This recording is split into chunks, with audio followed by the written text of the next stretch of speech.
উত্তরের সীমান্ত ঘেঁষা কুড়িগ্রামের বাজারের সরবরাহ বাড়ছে শীতকালীন শাকসবজির। এতে কমতে শুরু করেছে দাম, তাই ক্রেতার মনে স্বস্তি ফিরছে কিছুটা। ভোর থেকে জেলার বিভিন্ন অঞ্চল থেকে আসা শীতকালীন শাকসবজি বাইসাইকেল সহ বিভিন্ন যানবাহনে এসে ঢুকছে জেলার সব বাজারগুলোতে। সকাল থেকে নানা রঙের শাকসবজি কিনতে দোকানে দোকানে ভিড় করছেন ক্রেতারা। তারা জানান, কিছু সবজির দাম কমলেও আলু ও শিমের দাম এখনো বেশি।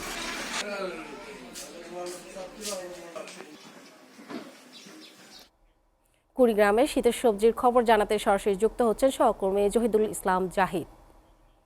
জাহিদ, বাজারে শীতকালীন সবজির যোগান কেমন দেখছেন?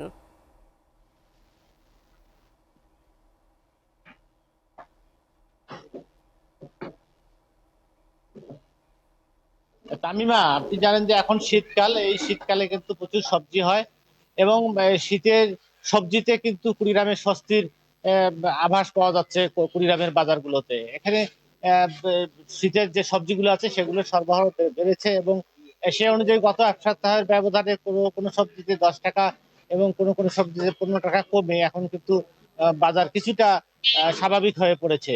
যেমন এক সপ্তাহ আগে কিন্তু ফুলকপি 60 টাকা ছিল, এখন আজকে এসে ফুলকপি বাজারে বিক্রি হচ্ছে 50 টাকা। বেগুন 50 টাকা ছিল, সেটি এখন বিক্রি হচ্ছে 40 টাকা। দেশি বেগুন গুলো ছিল 60 টাকা, সেটিও এখন 40 টাকা বিক্রি হচ্ছে আজকে। যেমন পাতাকপি এগুলো কিন্তু 60 টাকা ছিল, এখন 50 টাকা বিক্রি হচ্ছে। মূলা 50 টাকা ছিল, সেটি একটি 40 টাকা বিক্রি হচ্ছে। মানে প্রতিটি সবজিতে প্রায় 10 থেকে 15 টাকা করে কমে এক সপ্তাহের ব্যবধানে কমে গেছে। আর এখন পর্যন্ত কিন্তু ধরেন সিম ওইভাবে কমেনি, কমলো যে সিমটি ছিল 120 টাকা 30 টাকা কেজি ছিল, সেটি কিন্তু এখন 80 টাকা। এবং দেশি জাতের কিছু সিম আছে সেগুলো 100 টাকা বিক্রি হচ্ছে। যে করলা ছিল 140 টাকা, সেটি এখন 80 টাকা 100 টাকা এরকম ভাবে বিক্রি হচ্ছে। মানে সব সবজিতে প্রায় 15 থেকে 20 টাকা, কোনো সবজিতে 10 টাকা করে কমেছে। সে কারণ অনুযায়ী মানুষ কিছুটা স্বস্তি নিঃশ্বাস ফেলছে। তো আমি ব্যবসায়ীদের সঙ্গে কথা বলেছি, তারা বলছেন যে এই সময়টাতে বিগত সময় বছরগুলোতে কিন্তু সবজির দাম আরো কম ছিল। এর কারণটা ছিল সঠিক সময়ে আগাম যে সবজিগুলো আসে সেগুলো কিন্তু সঠিক সময়ে এসেছিল। এবারে আগাম যে সবজি চাষ করেছিল কৃষক, সেই কৃষক কিন্তু কেউ এক দফা কেউ দুই দফা ক্ষতিগ্রস্ত হয়েছে বৃষ্টির কারণে।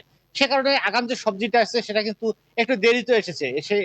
এর ফলে কিন্তু এখন বাজারে একটু দাম বেশি। কিন্তু আমি ব্যবসায়ীদের সঙ্গে কথা বলছি, তারা বলছেন যে 10 থেকে 15 দিন বা সর্বোচ্চ 20 দিনের মধ্যে কিন্তু পুরোপুরি সবজি বাজারে নেমে আসবে এবং মানুষের ক্রয় ক্ষমতার মধ্যেই সবজির বাজার চলে আসবে।